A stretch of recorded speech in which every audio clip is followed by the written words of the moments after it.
Πάρα πολύ ενδιαφέροντα πράγματα νομίζω ακούσαμε και θέλω να μείνω λίγο στο τελευταίο που είπε ο Greg Cook, ότι ουσιαστικά χωρίς να ζητάει από κανένα παιδί να κάνει κάποια συγκεκριμένη άσκηση, μέσα από παιχνίδια και μέσα από συγκεκριμένους τρόπους τους οποίους τους έβαζε στην προπόνηση να κάνουν, κατάφερε να διορθώσει όλα αυτά τα προβλήματα τα οποία είχε βρει.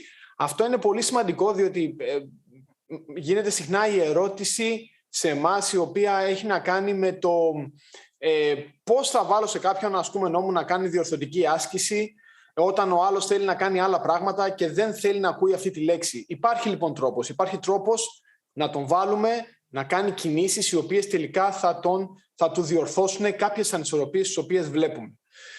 Έχουμε λοιπόν κοντά μας τον Joseph Esformes, ο οποίος είναι, όπως ξέρετε, ο Master Trainer για την FMS, για την Ελλάδα και την Κύπρο, και έχουμε και τον Greg Cook επίσης. Μισό λεπτάκι να τον βρω, να τον βάλω και αυτόν στην κουβέντα μας. Νάτος.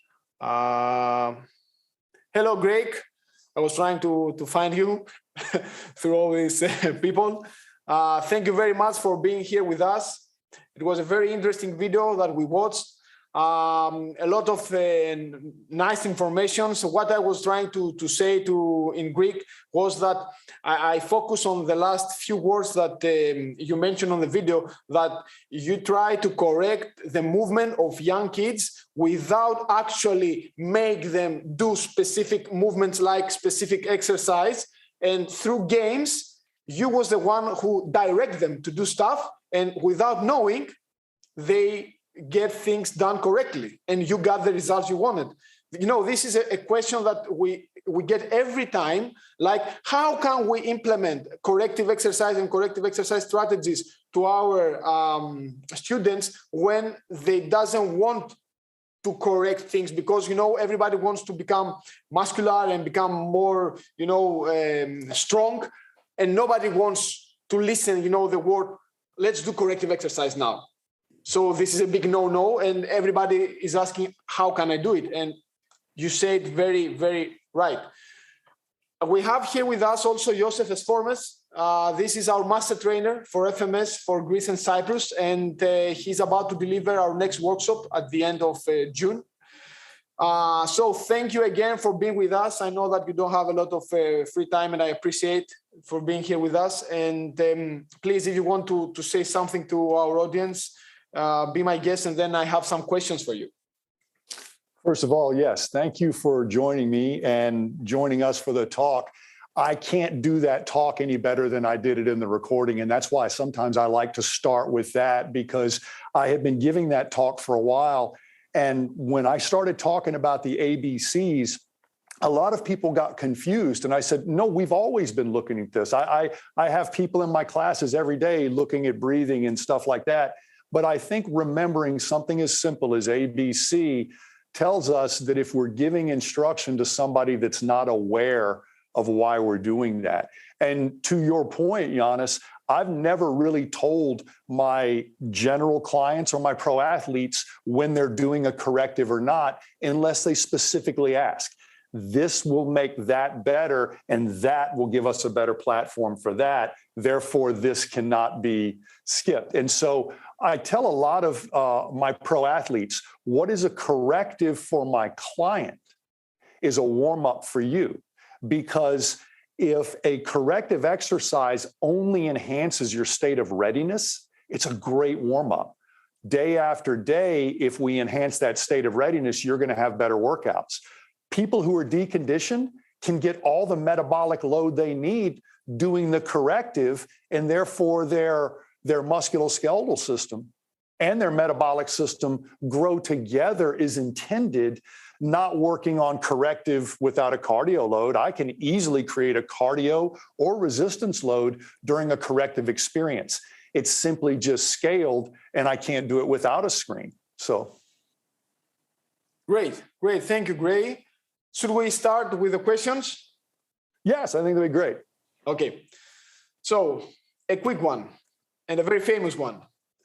What are the limits of correction and corrective exercise? How is the norm defined? That's good. I guess that's why we know each other, because as a young physical therapist in the United States back in the 90s, a lot of people don't know this, but the exact same time I was studying to be a physical therapist, I was studying to be a strength coach. And I asked myself, why are these two different languages? We're working on the same tissues and the same bodies and the same brains, but we have a different way of talking about this. And so what I was seeing is a lot of times we would pull in exercise terminology and sports terminology when really we're at the fundamental of what we do, fixing mobility, stability, and movement. So when I looked into most everybody thought doing an exercise correctly would make all things good. So if we have somebody as good as Brett Jones teaching deadlifts, believe it or not, he can clean up a lot of things other people would have to correct just by coaching deadlifts better. But even Brett wouldn't give you a deadlift if you couldn't get to the bar correctly. So I think what happened a long time ago is we had a group of therapists and trainers that didn't want to push their clients too hard. And sometimes they wound up doing correctives for a very long time. And then we have other people who think correctives are unnecessary. And believe it or not, the middle path is the better path. If you're not making your quality movement marks, we need correctives either as a workout or as a warm-up. And then if we assign loads, we can go back and check the quality of your balance or flexibility at the end of a workout or at your next session. And then I can ask myself the question, if you came back moving a little bit better, and I was also able to squeeze a little more work out of you, then you bounced back from that stress with good recovery, and I can either stay at that same stress or push you a little harder. But if you come back and you've lost your flexibility or your balance is worse, I either didn't get you warmed up or I overloaded you. That's my problem. That's on me. And I want more trainers, therapists, coaches to ask themselves that question, because the first movement screen is on them. But the second time you look at movement or screen it, it's on you. It's on your program and your corrective. And don't make excuses. Own the mistakes. And if you're really leaning in and you're paying attention to the gauges on the dashboard, you're going to have an 80-20 success rate, meaning I'm not right 100% of the time, but I quickly know when it's going in the wrong direction. I don't waste weeks and months doing a corrective. I'm looking for those feedback loops all the time. And so are they ready for the activity? And if the answer is yes, then did I over or underload them? Could I have pushed harder and still had them bounce back healthy? Or did I push hard enough? And so that's why I like to say, I don't really separate correctives for them, even though among professionals, we must discuss what part of my day was committed to correctives and to conditioning. They have different scales. Correctives make you move well. Conditioning makes you move often. So, perfect. Thank you very much. You have already replied to the second question, which was, as a fitness professional, should we try to correct or try to under individual characteristics and work around them? So you have already replied to this. And I can add one more to that, yes. though. Yes. One of the conversations I have with world-class athletes and just everyday clients is when we do uncover something in you that is a problem, and we're going to work on it together, what does your brain automatically ask? When I find something wrong with you, right? We all have an ego, we all have a self-presence, and we don't like hearing anything's wrong with us. But our greatest teachers and coaches and mentors have always found our weakness and helped us with that, not just patted us on the back for our strength. The question I ask people to ask themselves is something wrong with you, or is something wrong with the way you're doing it?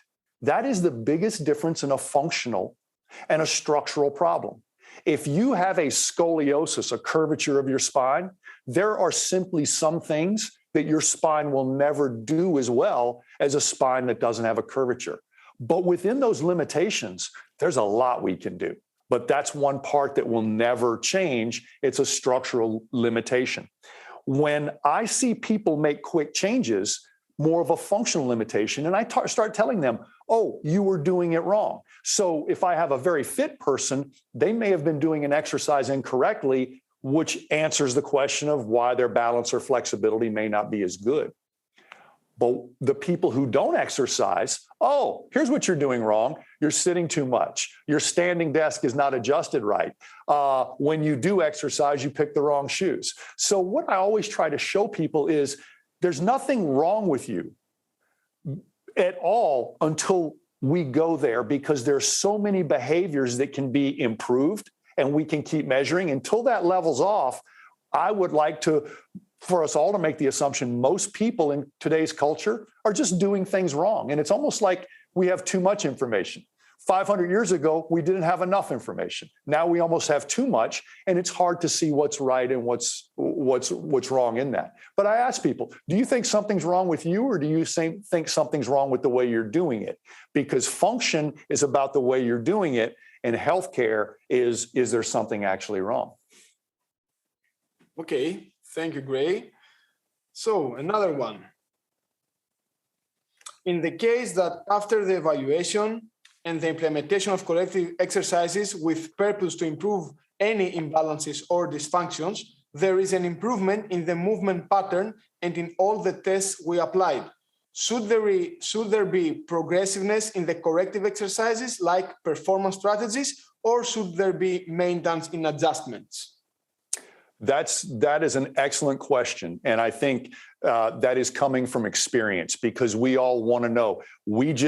The system just said, I like what you're doing. Should we immediately throw more at it, or should we hold the line for a while? And when I'm working with highly athletic and younger people that don't have a big injury history, I actually am very aggressive. I almost want to keep pushing them. Every time I get a little improvement, I push them more. If I'm dealing with somebody who has a past medical history or may not have been pushed this hard in their past, I will actually go back and see, can they hold this level of quality for 2 weeks at the same work level? Because they can have a good response one day and a bad response the next. So depending on how aggressive this person is and their personality is and their situation is, I will actually just stay on that corrective for about 2 weeks. And I will increase the physical load, but I won't increase the corrective. I won't look for new correctives. I'll just use the same old corrective and add an extra 5 minutes or an extra 2 sets and see, does the quality still hold? I think a lot of people get a correction and want to know the next correction. And I sometimes think, correct them so they're moving within the standard, and then start seeing what kind of loads they do. Because you and I both know, Ioannis, if you're doing your workout right, even the loads in a functional platform keep correcting you as they're conditioning you. So, I would choose some variation of a squat over a leg press. It's just a more functional movement.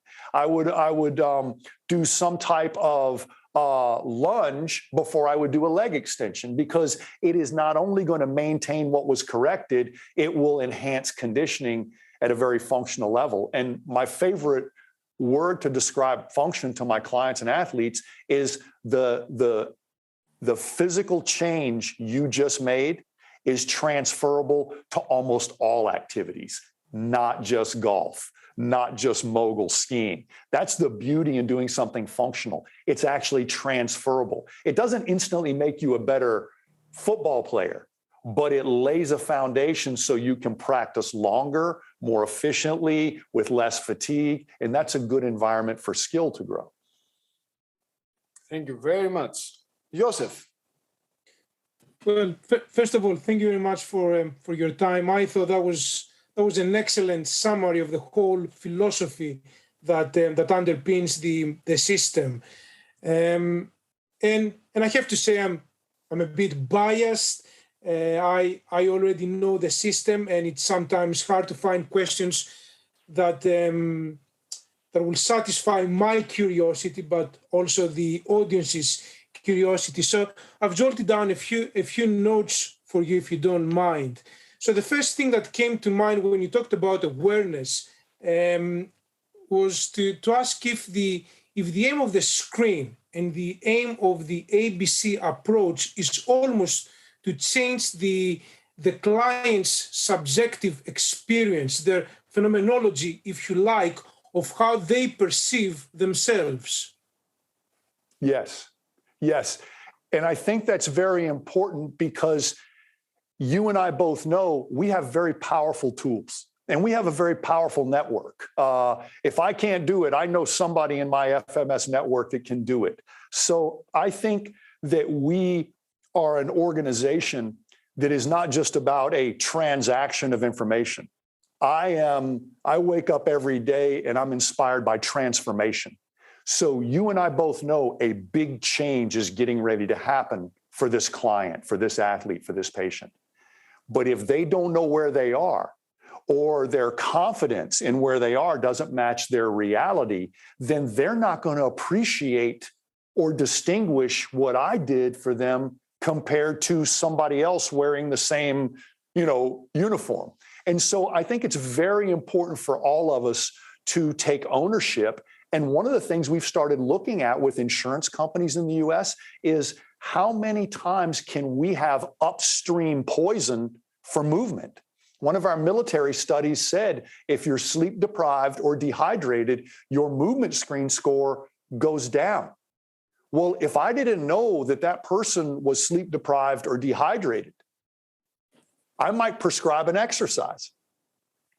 But if I would just say, hey, I'd like to screen you in 2 days. You got 2 days off. I want you to get to bed by 10 o'clock, and I want half your fluids to be water, and I want to screen you again. And all of a sudden, their screen or their balance test goes up 4 points. I would rather program you in a non-toxic environment than a toxic environment. So there's so many things we learn about that original baseline. People say, I've always moved this way, but then we look, they haven't gotten more than 6 hours sleep in 2 weeks. And so we're like, there's a lot going on. So I really try to find their biggest red flag. And now with our movement screen, plus some of the surveys we're able to do through apps and software, we find out this person is living in a toxic environment with a job they don't like, and they have very poor sleep. And they're not really intermittent fasting, they're just skipping meals, and that's different. So we found all these things that are getting ready to change. And between me and you, I actually like to make 2 or 3 lifestyle suggestions without getting very, very aggressive on their movement, and show them within 2 days their balance is better without practicing balance. Now, it's never going to get any better than this because now we got a stress balance. But balance was pre-stressed by your lifestyle. So the first thing I like to do is I audit their lifestyle, and then I audit their movement. And if their lifestyle's broken, I don't worry as much about correctives because I know if I can just double their water intake and keep them from drinking 5 espressos before bed, we might actually have a better movement signal tomorrow. And that's the one I want to program on. So getting your client aware is actually the best investment to a long-term relationship that is transparent. I don't want my clients and athletes and patients to think anything is being manipulated behind the scenes. This is what's wrong. This is what I think you should do. And I'm willing to measure the result and own it if my advice is not right. But you and I both know you're going to be very correct in that situation. So I honestly think that our best clients are almost invigorated by that kind of transparency, that kind of honesty that we don't often see sometimes in healthcare and fitness. So I think the baseline is not just important for ethical and scientific reasons. The baseline really gives them a reality of what they are and what you're getting ready to accomplish for them. And I think that sort of seals the relationship and explains the reason we're doing things this way is because your results are changing quicker than any other way we could do it. And so we shouldn't lose weight and become stiff. We shouldn't get better flexibility and become weak. We shouldn't gain one movement pattern and lose another, and we shouldn't get better cardio and get worse balance. And I think when we used to take a purely fitness approach, we weren't aware of the negative side effects that we often created. We didn't mean to do it, but I don't think drug companies mean to create side effects when they make a medication. And the best medicine in the world doesn't have too many bad side effects. And so that's one thing I think if we get too focused on one fitness goal, weight loss or athletic development, and lose the others, they won't appreciate us as much in the long run as they will by getting all the dominoes in a row and then going, and the whole thing happens. So it's interesting, but I see a lot of my colleagues in Britain, people that teach in higher education, in degrees on strength and conditioning, and they still follow the approach that you mentioned initially in your first answer, in terms of they think that in order to get closer to the technical model of an exercise, as an example, a deadlift, the only thing that you need is perhaps a few coaching cues and instructions in order to get the technical model better. Perhaps it will involve changing the start position, raising your hips or moving your shoulders, changing your grip, and that will solve the issues. And sometimes it does. Sometimes they get a better conception of what the exercise involves, and they may get closer to the technical model. But as you said many times, it doesn't. And for whatever reason, when you then mention correctives, they get offended, perhaps because the word has gathered negative connotations for whatever reasons. But they all agree that if you do some activities, let's not call them correctives, and they get them closer to the technical model, then that makes them happy. But for some reason, they disagree with the concept of corrective exercise. I don't know why. My next question, you kind of answered already, but what are some of the factors that can influence physical readiness and the objectivity of the baseline as set by the FMS screen?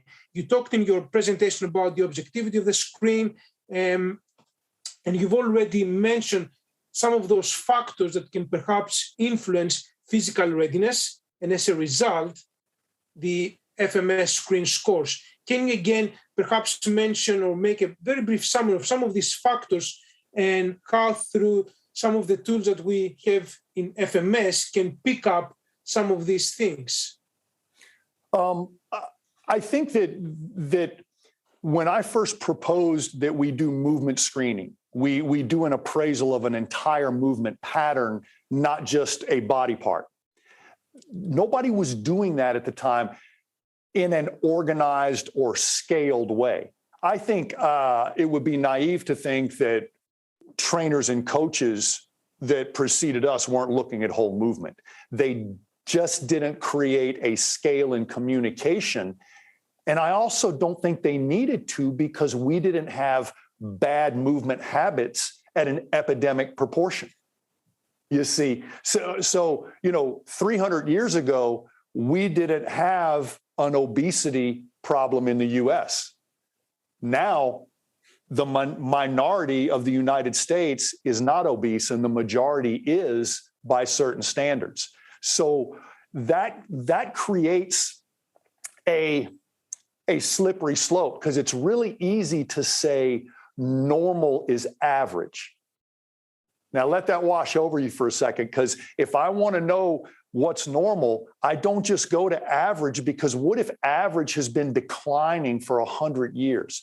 So what I like to say is the human body should retain its developmental patterns right up until the point where you become so elderly or sick that you can't. Meaning, I honestly think the ability to get up and down off the floor and balance on one foot and touch your toes and squat is an awesome signature of the authentic human movement pattern up into your 70s and maybe even 80s. It's not impossible for 70 and 80-year-olds to do very functional movements like touch their toes, stand on one foot and squat.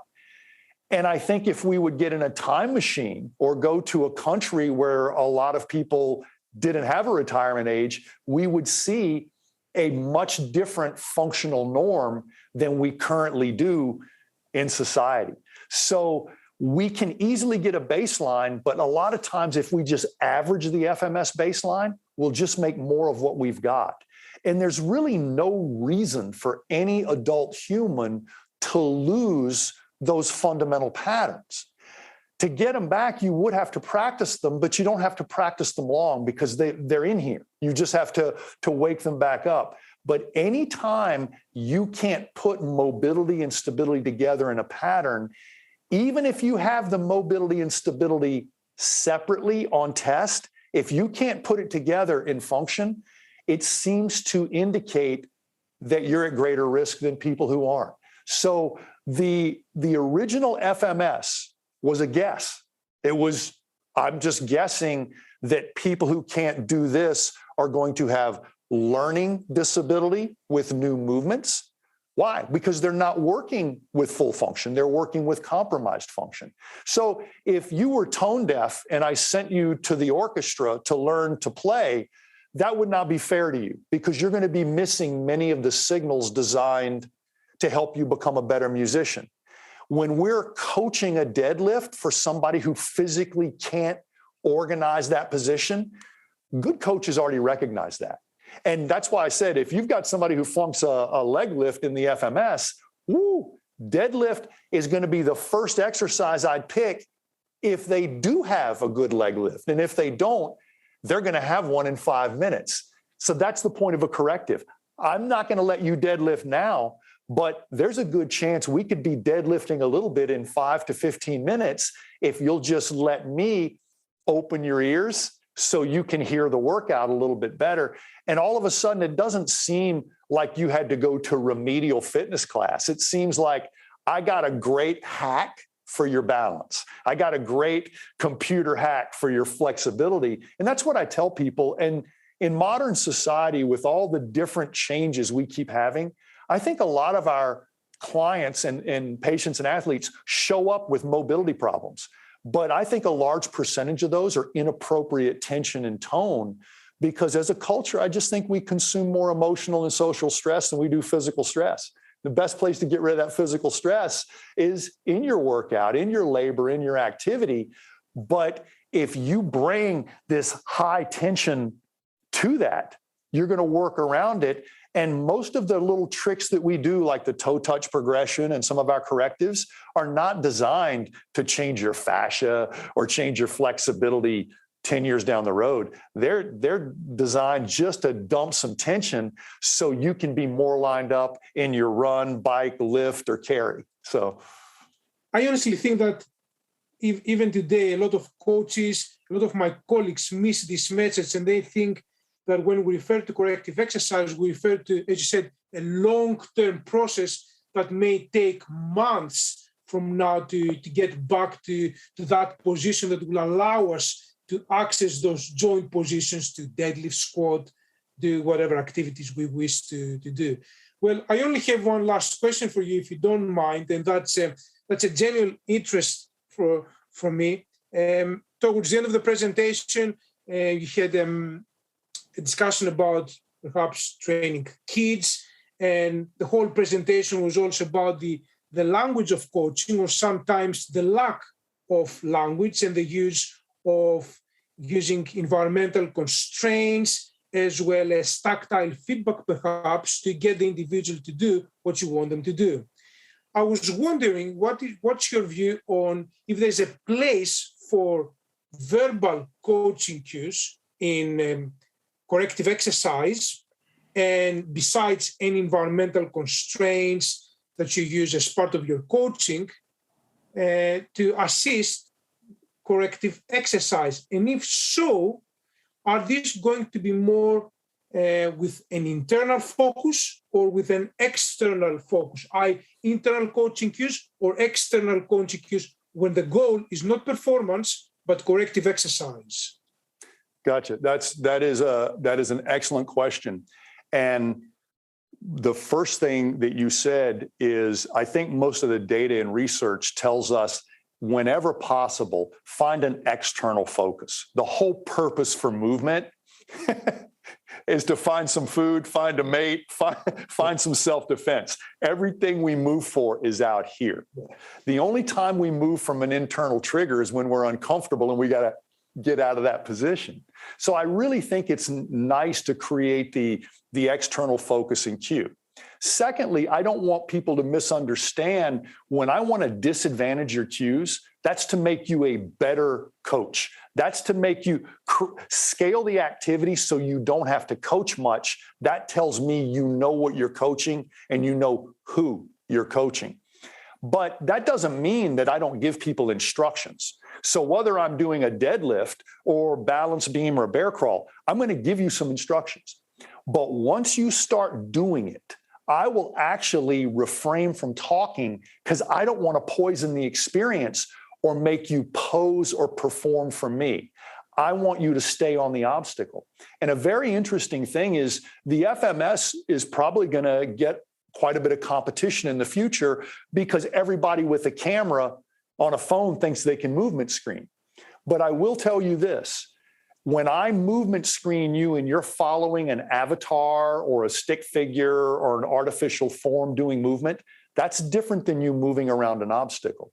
And that's why even in 2022, with a lot of my credentials, I still use the FMS kit. It's not because we don't have force plates and cameras, but when the person has a physical obstacle, I got to get over a hurdle, I got to stay on a beam, I got to squat and not fall forward. These physical obstacles tell me more about your body than your mouth just told me, because a movement screen is asking your brain a movement question with a nonverbal response.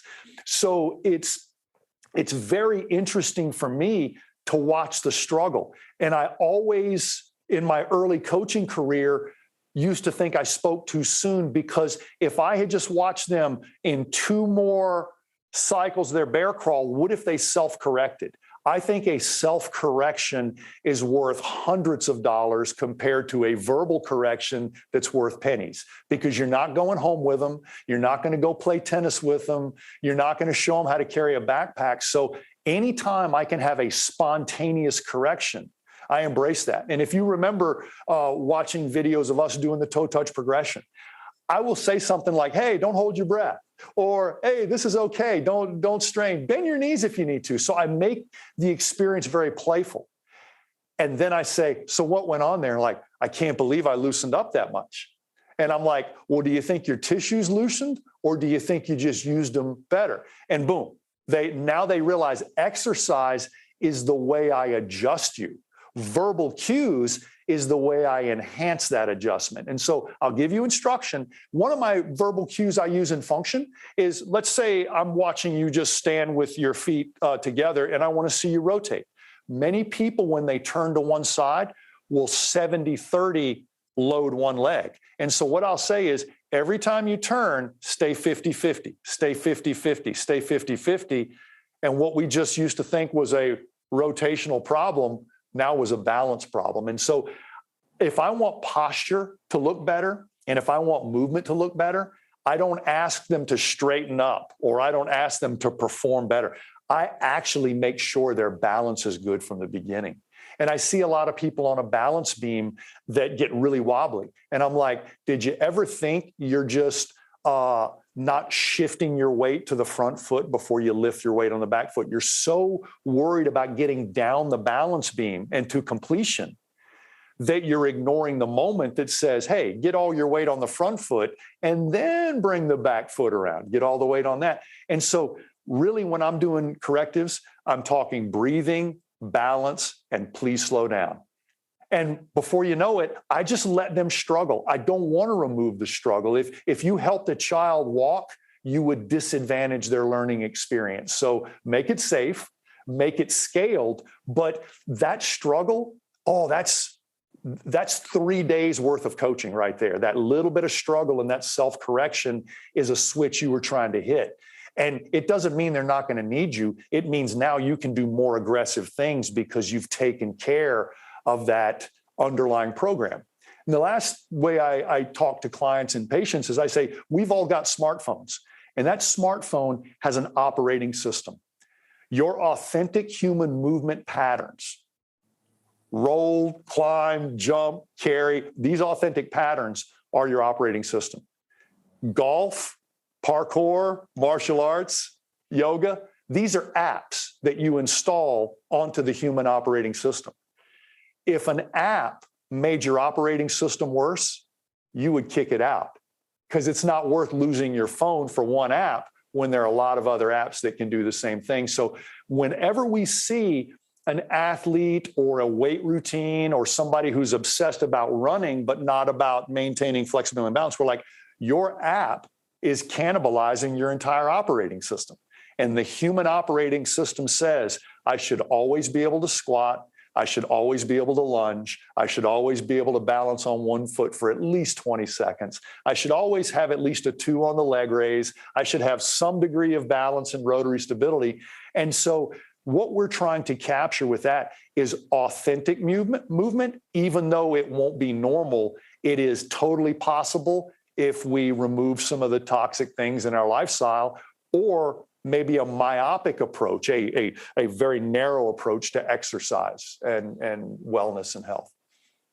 Thank you very much. You're welcome. And where'd you get that sweet shirt? I got to get me one of those. This is a present for everyone who comes to Greece and teach FMS.